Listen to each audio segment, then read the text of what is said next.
काजल का रंग बहुत काला था। सब उसे उसके काले रंग का ताना देते थे। शादी के बाद उसकी जेठानी भी उसे हमेशा नीचा दिखाने की कोशिश करती है, क्योंकि काजल की जेठानी कंचन बहुत गोरी और खूबसूरत थी। काजल के काले रंग के कारण उसकी शादी नहीं हो रही थी। उसके माता पिता ने बहुत खोजबीन करके विकास को काजल के लिए ढूंढा था। काजल के माता पिता गरीब थे। ऐसे में उन्होंने कहीं से कर्जा लेकर काजल की शादी विकास से कर दी और शादी में उसे थोड़ा बहुत दहेज भी दिया। शादी के बाद जब काजल ससुराल आई तो उसकी सास फूलमती ने उसकी जेठानी से कहा, कंचन बहू, जाके काजल के लिए आरती की थाली ले आ। माँ जी, इस काली कलूटी की भी आरती उतारनी पड़ेगी क्या? कहीं दीपक की लौ ने मेरे गोरे रंग को काला कर दिया तो? मैं नहीं लाऊंगी आरती की थाली। रहने दे, तुझसे तो कुछ कहना ही बेकार है। फूलमती खुद ही आरती की थाली लेकर आती है और काजल की आरती उतारती है। आओ बहू, अपने नए घर में प्रवेश करो। काजल अपने ससुराल में अपना पहला कदम रखती है। पहला कदम जमीन पर रखते ही उसकी जेठानी चिल्लाने लगती है, रुक जाओ, अपने काले काले पैर जमीन पर मत रखो। कंचन बहू, ये तुझे क्या हो गया है? नई बहू से कोई ऐसे बोलता है क्या? तू भी तो इस घर में अपने पैर रखकर ही आई थी ना? माँ जी, मैं तो गोरी हूँ ना, मेरे पैर भी गोरे और सुंदर हैं, लेकिन मेरी देवरानी तो बहुत काली है। इसके पैर भी काले और बदसूरत हैं।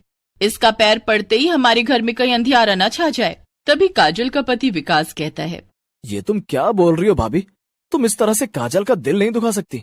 ओ हो, बीवी के आते ही भाभी से जुबान लड़ाने लगा। भूल गया, इससे पहले तो भाभी भाभी कहते नहीं थकता था, अब जोरू का गुलाम बन गया, वो भी इस काली कलूटी के लिए। बस कंचन बहू, बस तेरी बातें खत्म हो गई हो तो अब काजल को घर के अंदर आने दे। हाँ, जाओ जाओ, लेकिन ध्यान रहे, दाहिने हाथ वाला कमरा मेरा है। गलती से भी कभी मेरे कमरे में मत चली जाना। मैं नहीं चाहती कि मेरे कमरे में कभी अमावस की रात हो। जेठानी की कड़वी बातें सुनकर काजल की आंख भर आई, लेकिन उसने किसी से कुछ नहीं कहा और अपनी घूंघट की आड़ में अपने आंसुओं को छुपा लिया। थोड़ी देर बाद काजल की मुंह दिखाई की रस्म की बारी आई। सभी औरतें काजल को उपहार दे रही थीं। जब सब चले गए, मुंह दिखाई में इससे ज्यादा उपहार तो मुझे मिले थे, क्योंकि मैं गोरी जो हूँ। काजल का मुंह तो देखने के लायक भी नहीं है। बस कंचन बहू, बस, तेरी चमड़ी ही गोरी है, तेरी जुबान तो काजल के रंग से भी ज्यादा काली है। माँ जी, आप देखना, आपकी इस काली बहू के कारण आपको रिश्तेदारी में शर्मिंदा होना पड़ेगा। कंचन अपने कमरे में चली जाती है। काजल ने ससुराल आते ही घर का सारा कामकाज संभाल लिया था। वहीं कंचन तो अब रसोई में झांकने भी नहीं जाती थी। एक दिन फूलमती ने देखा कि बेचारी काजल काम करते करते निढाल हो गई।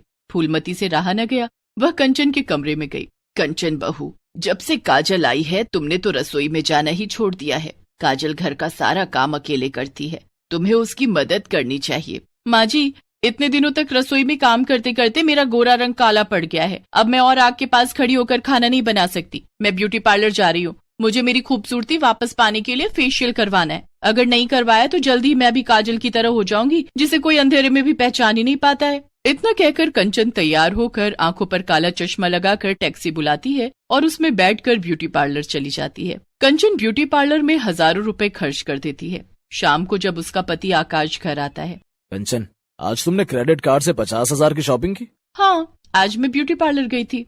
लेकिन इतने पैसे खर्च करने से पहले कुछ तो सोच लेती। आखिर मैं दिन भर मेहनत करके कमाता हूँ और तुम मिनटों में उन पैसों को उड़ा देती हो। मैं क्या करूँ? अपने गोरे रंग को बचाने के लिए पैसे तो खर्च करने ही पड़ेंगे, वरना अपने छोटे भाई की पत्नी को देख लो, विकास तो उसे कहीं लेकर भी नहीं जा सकता। ठीक है, ये सब छोड़ो, जाओ मेरे लिए खाना गर्म करके ले आओ। क्या कहा? मैं खाना गर्म करूंगी? मैंने आज ही महंगा फेशियल करवाया है। मैं अभी रसोई में नहीं जा सकती, मेरा फेशियल खराब हो जाएगा, फिर तुम्हारे 50,000 रुपए बर्बाद हो जाएंगे। तभी काजल अपने जेठ आकाश के लिए खाना गर्म करके ले आती है। जेठ जी, ये लीजिए, खाना खा लीजिए। तुम्हारा बहुत बहुत धन्यवाद काजल, अब तुम जाओ, मैं खाना खा लूंगा। जी जेठ जी, आपको कुछ चाहिए हो तो मुझे आवाज लगा देना। काजल वहाँ से चली जाती है। उसके जाने के बाद, कुछ सीखो अपनी देवरानी से, वो सबका कितना ख्याल रखती है। ख्याल रखने के अलावा उसके पास और कोई गुण है भी तो नहीं। कितनी काली और बदसूरत है। तुमसे तो कुछ भी कहना बेकार है। कंचन को अपने गोरे रंग पर तो पहले से ही घमंड था, लेकिन जब से काजल आई थी उसका घमंड और बढ़ गया था। वो आए दिन काजल को उल्टा सीधा सुनाती और उसे जलील करती, जैसे उसका काला रंग कोई अभिशाप हो। एक दिन फूलमती ने अपनी दोनों बहुओं को अपने पास बुलाया। कंचन बहू, काजल बहू, कल हमारे घर में पूजा है। मोहल्ले के सारे लोग आएंगे और रिश्तेदार भी आएंगे। तुम दोनों सुबह उठकर पूजा की तैयारी कर लेना और खाना बना लेना। ठीक है माँ जी, कंचन ने भी अनमने ढंग से कहा। ठीक है माँ जी। दूसरे दिन सुबह काजल तो उठ गई, लेकिन कंचन की नींद नहीं खुली। काजल पूजा की तैयारियों में और खाना बनाने में लग गई, लेकिन कंचन अब भी सो रही थी। किसी को याद ही नहीं रहा कि कंचन को भी उठाना है। सुबह के 9 बज गए थे। घर में पूजा संपन्न भी हो गई, लेकिन कंचन की नींद नहीं खुली। जब आरती होने लगी तो घंटी की आवाज सुनकर कंचन की आंख खुली। ओह, आज तो घर में पूजा है और मैं सोती रह गई। मुझे जल्दी से तैयार होकर सबके सामने जाना होगा। कंचन जल्दी से नहा धोकर तैयार हो जाती है और रसोई में जाती है। उसने देखा कि काजल ने सारा खाना बना लिया था और गर्मा गर्म पूरियां तल रही थी। सभी लोग काजल की बहुत तारीफ कर रहे थे। चारों तरफ से काजल का ही नाम सुनाई पड़ रहा था। काजल अपने अच्छे व्यवहार से सबके दिलों पर राज करने लगी थी। किसी ने कंचन की तरफ ध्यान भी नहीं दिया। ये बात कंचन को बहुत बुरी लगती है। मैं इतनी गोरी और खूबसूरत हूँ, फिर भी मेरी तरफ किसी ने भी नहीं देखा। सब इस काली कलूटी के नाम की माला जप रहे हैं, जब किसी को मेरी कद्र ही नहीं है। कंचन पैर पटकते हुए अपने कमरे में चली जाती है और फिर से सो जाती है। थोड़ी देर के बाद काजल एक थाली में गरम गरम पूरी और खीर लेकर कंचन के कमरे में आती है। कंचन भाभी, उठिए, खाना खा लीजिए। ले जाओ ये खाना, मुझे तुम्हारे हाथ का बना खाना नहीं खाना है। तुम्हारे हाथ की बनी खीर भी काली हो गई है, और तुम्हें तो मैंने अपने कमरे में आने से मना किया था ना। कंचन भाभी, खीर काली नहीं हुई। आज मैंने पूजा के लिए गुड़ की खीर बनाई है। आपके कमरे में दोबारा नहीं आऊंगी अब। आज तो आपको खाना खिलाने आ गई थी। सबने खाना खा लिया, सिर्फ आपने नहीं खाया। मेरी फिक्र करने का नाटक मत करो, मैं सब जानती हूँ। बाहर सभी तुम्हें पूछ रहे थे, किसी ने मेरी ओर ध्यान भी नहीं दिया। लगता है तुमने सब पर काला जादू कर दिया है। कंचन भाभी, आज घर में बहुत काम था, सभी लोग बहुत व्यस्त थे, इसलिए किसी ने आपको नहीं देखा। अब आप गुस्सा थूक दीजिए और खाना खा लीजिए। मुझे नहीं खाना ये खाना, चली जाओ यहाँ से। बेचारी काजल खाना लेकर वापस रसोई में आ जाती है और खाना ढक कर रख देती है। कंचन को बहुत जोरों की भूख लगी थी। वो किचन में जाकर चुपके से खाना खाने लगती है। कुछ भी कहो, ये काजल की बच्ची खाना बहुत स्वादिष्ट बनाती है, लेकिन जब से आई है इसने मेरे सर का ताज छीन लिया है। पहले तो सारे लोग मेरी खूबसूरती की तारीफ करते थे। काजल तो गोरी भी नहीं है, फिर भी सब इसकी तारीफ करते हैं। मुझे कुछ करना पड़ेगा। ऐसा सोचकर कंचन एक चाल चलती है। वो अपने पास रखे सारे पुराने और एक्सपायर हो चुके मेकअप प्रोडक्ट्स को लेकर काजल के पास जाती है। काजल, देखो मैं तुम्हारे लिए क्या लाई हूँ। ये सब क्या है भाभी?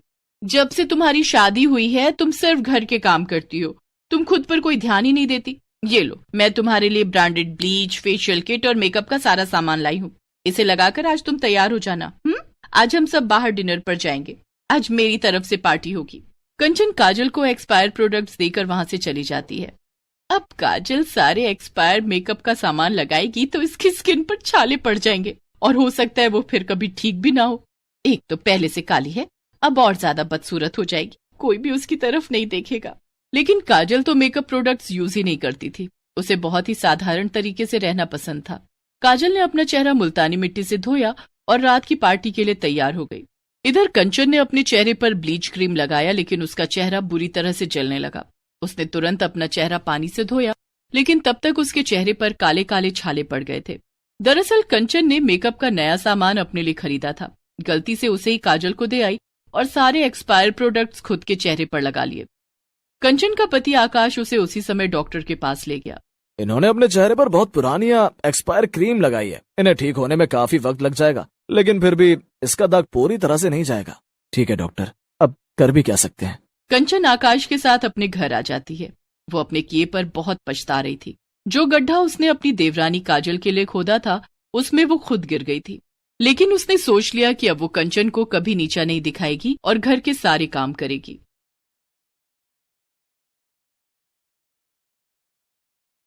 बबीता बहुत गरीब लड़की थी। पिता के देहांत के बाद छोटे भाई और माँ की जिम्मेदारी उसके नाजुक कंधों पर आ गई थी।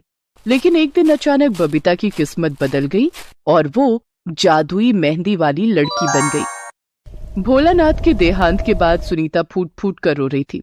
बबीता ने अपनी माँ को ढांढस बंधाते हुए कहा, मत रो माँ, पिताजी का जाना हम सब के लिए बहुत दुखद है, लेकिन अगर तुम ही इस तरह टूट जाओगी तो मेरे छोटे भाई धीरू का क्या होगा? वो अभी बहुत छोटा है, उसे कौन संभालेगा?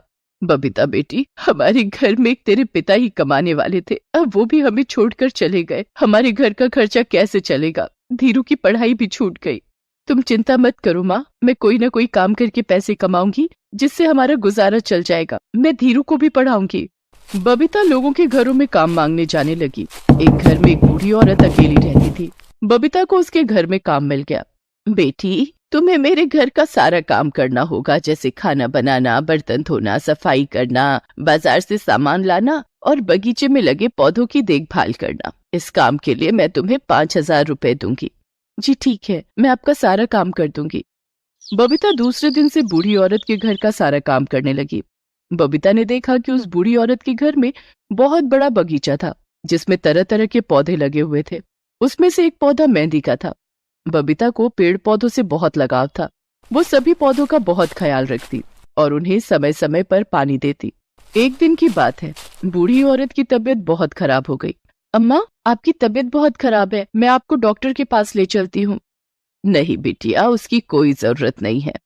क्यों अम्मा?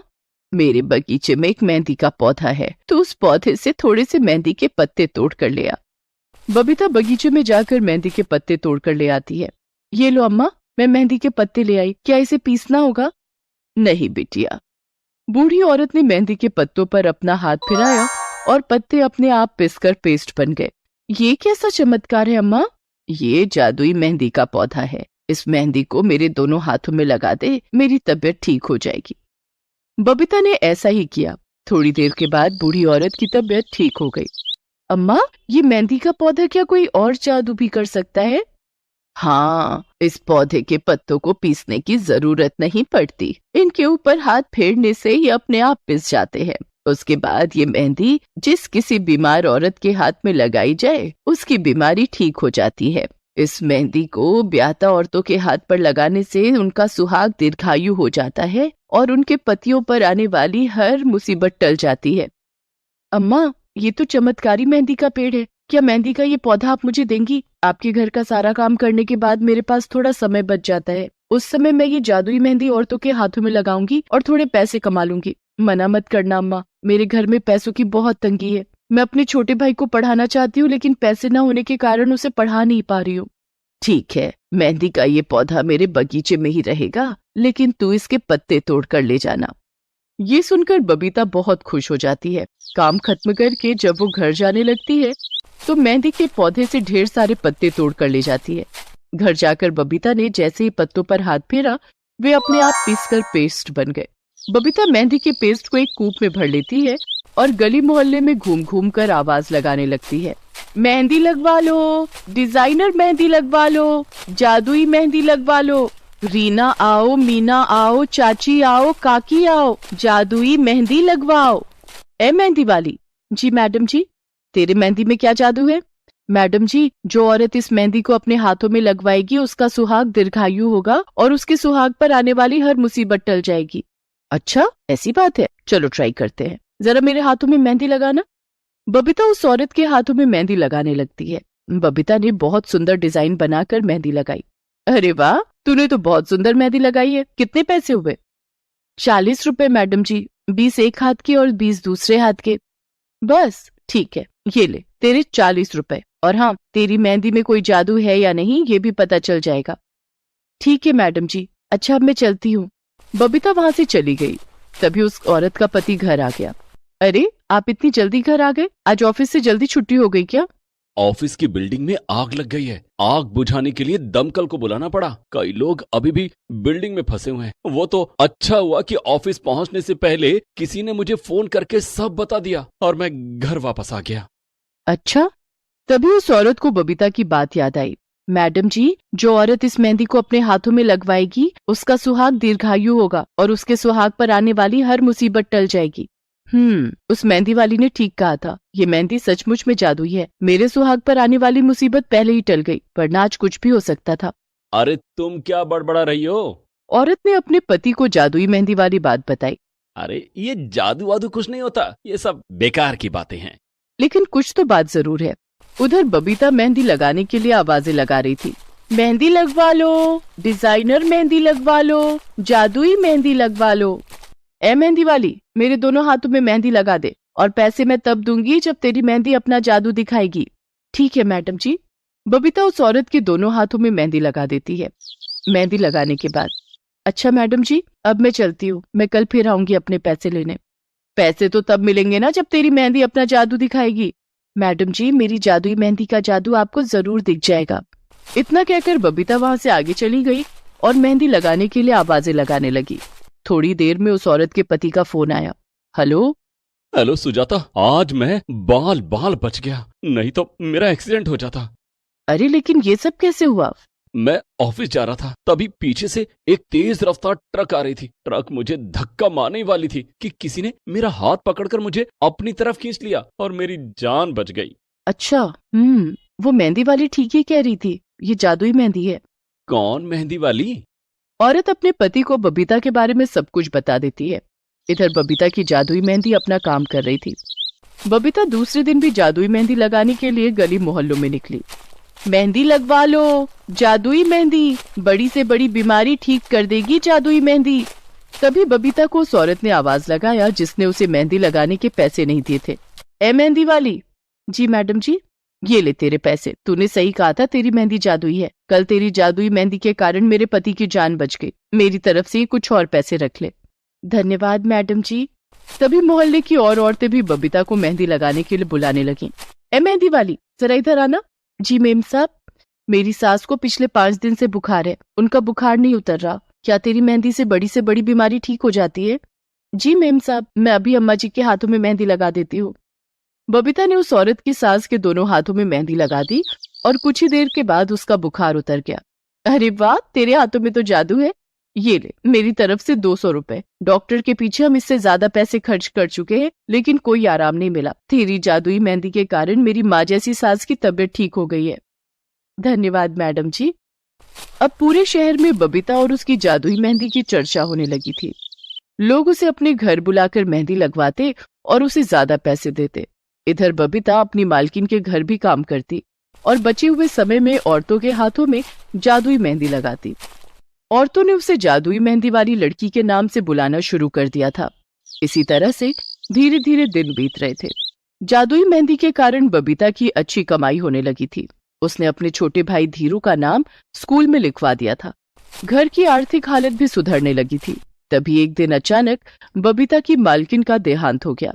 माँ, मालकिन तो रही नहीं, अब मैं कहाँ काम करूंगी? सिर्फ मेहंदी लगाकर तो गुजारा नहीं हो सकेगा, मुझे फिर से दूसरों के घरों में काम मांगने जाना पड़ेगा। बबीता बेटी, अब तुझे किसी के घर पर काम करने की क्या जरूरत है? मालकिन के घर से वो जादुई मेहंदी का पौधा हमारे घर ले आ और यहीं लगा दे। मेरी मान तो तू अब सारा ध्यान मेहंदी लगाने के काम पर लगा। ठीक है माँ। बबीता ऐसा ही करती है। वो अपनी मालकिन के घर से जादुई मेहंदी का पौधा अपने घर ले आती है और अब फुल टाइम मेहंदी लगाने का काम करने लगती है। उसकी जादुई मेहंदी के कारण दूर दूर से औरतें उससे मेहंदी लगवाने आती। धीरे धीरे बबीता का मेहंदी लगाने का काम बहुत अच्छा चल पड़ा और उसकी अच्छी कमाई होने लगी। बबीता ने कुछ पैसे इकट्ठे करके एक मेहंदी पार्लर खोल लिया। अब शहर की बड़ी बड़ी शादियों में उसे दुल्हन को मेहंदी लगाने के लिए बुलाया जाने लगा। फोन पर, बबीता, कल मेरी बेटी की शादी है, मैं चाहती हूँ कि तुम उसके हाथों में जादुई मेहंदी लगा दो, जिससे उसका सुहाग दीर्घायु हो और सुरक्षित रहे। मैं तुम्हें पैसों में तोल दूंगी। ठीक है मैडम जी, मैं आज शाम को आपके घर आकर आपकी बेटी के हाथों में मेहंदी लगा दूंगी। इस तरह बबीता अपनी जादुई मेहंदी के कारण खूब चर्चित हो गई और ढेर सारा पैसा कमाने लगी। अब बबीता ने अपने और अपने परिवार के लिए एक बड़ा सा घर खरीद लिया और धीरू का एडमिशन शहर के सबसे बड़े स्कूल में करवा दिया। बेटी, धन्य है वो बूढ़ी अम्मा जिनके कारण तुझे जादुई मेहंदी का पौधा मिला और हमारी गरीबी दूर हो गई। हाँ माँ, आज मैं जो कुछ भी हूँ उनकी वजह से ही हूँ। Please subscribe this channel.